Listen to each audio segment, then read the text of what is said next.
Hello guys, आपका मधु Gupta channel पे फिर से स्वागत है। JEE main 2025 atomic structure chapter का नाम, क्वेश्चन एकदम फर्जी क्वेश्चन है, कोई उसमें ज़्यादा कुछ खास बात है नहीं, बट फिर भी मैं आपको एक चीज़ इसमें समझाना चाहूँगा कि बोर के जितने भी फॉर्मूले आप पढ़ते हैं ना, रेडियस का हो, वेलोसिटी का हो, एनर्जी का हो, ये सब किसी का भी हो, वो जो फॉर्मूला लगता है वो हाइड्रोजन एटम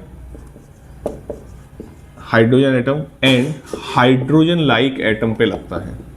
इसको क्या कई बार बच्चे भूल जाते हैं, उनको पता होना चाहिए। जैसे hydrogen like atom helium plus, lithium plus 2, barium plus 3, हम इनकी बात कर सकते हैं। मतलब ये 1 इलेक्ट्रॉन सिस्टम पे लगता है। ये अच्छे से सुन लो, ये हम एमएससी में पढ़ते थे 2 इलेक्ट्रॉन सिस्टम। तो ये कौन से इलेक्ट्रॉन सिस्टम पे लगते हैं बोर के फॉर्मूले? 1 इलेक्ट्रॉन सिस्टम पे। अब किसी में भी देख लीजिए 1 इलेक्ट्रॉन सिस्टम है, ठीक है ना। हाँ, अब मैं आपको फॉर्मूले से मिलवाता हूँ रेडियस। देखो क्वेश्चन क्या है, radius of the first excited state of helium ion is given as. ये नहीं है, ये तो क्वेश्चन ने दे रखा था, ए नोट क्वेश्चन ने दे रखा है radius of first stationary state of hydrogen atom, ठीक है। और ये 4 ऑप्शन दे रखे हैं, ये नहीं है। यहाँ पे क्वेश्चन खत्म हो चुका है, फिर उसके बाद क्वेश्चन ने दे रखा है, वो तो केवल उसने कंफ्यूज करने के लिए बात कर रखी है। क्वेश्चन यहाँ पे कंप्लीट हो चुका है, फिर उसने दे रखा है a note radius of first stationary state of hydrogen atom. बात समझ में आ गई? चल, अब पहले तो फर्स्ट एक्साइटेड स्टेट का मतलब क्या होता है? फर्स्ट एक्साइटेड स्टेट का मतलब होता है, ये बच्चों को दिक्कत करता है कि एक्साइटेड स्टेट मतलब n+1। अगर फर्स्ट एक्साइटेड स्टेट बोली है तो मतलब n बराबर 2 होगा। सेकेंड एक्साइटेड स्टेट बोलता तो n बराबर 3 हो जाता। फोर्थ एक्साइटेड स्टेट बोलता तो n बराबर 5 हो जाता। एक प्लस कर देना, फर्स्ट एक्साइटेड स्टेट बोला n+1 मतलब 1+1, कितनी एक्साइटेड स्टेट हो गई? 2। बात समझ में आ गई?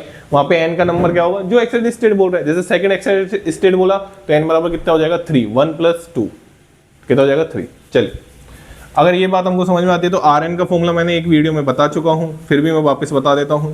0.529 n²/z, ठीक है।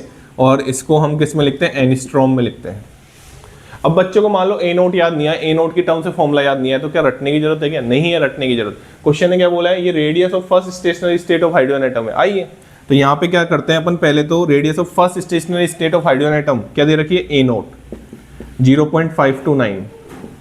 एन की वैल्यू क्या रखोगे? फर्स्ट स्टेशनरी स्टेट है ना, एन बराबर 1, हाइड्रोजन एटम है ना, तो जेड बराबर 1, तो यहाँ पे क्या हो जाएगा?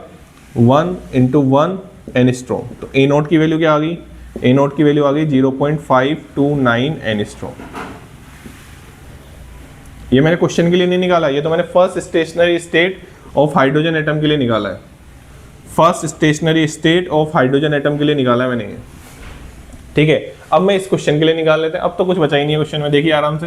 R4, ये इसकी बात कर रहा हूँ, फर्स्ट एक्साइटेड स्टेट ऑफ कौन सा? हीलियम आयन की। तो आराम से देखें, n बराबर तो इसमें क्या हो गया? n बराबर इसमें हो गया 2, z बराबर क्या हो गया? 2। हीलियम आयन का z कितना होता है? 2 होता है, ठीक है ना।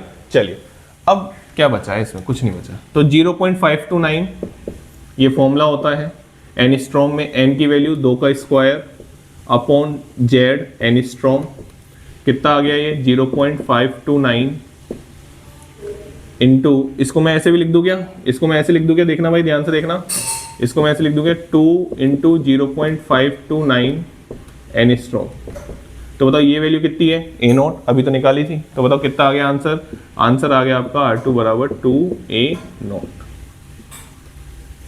मतलब था फर्जी। आपको इतना भी टाइम नहीं लगाना था, आपको इस क्वेश्चन में 10 सेकंड से 20 सेकंड लगाने थे, उससे ज़्यादा टाइम नहीं लगाना था इसमें। मतलब इतना ही फर्जी क्वेश्चन था, कोई दिक्कत वाली बात नहीं है। तो ये आंसर इसका हो जाएगा।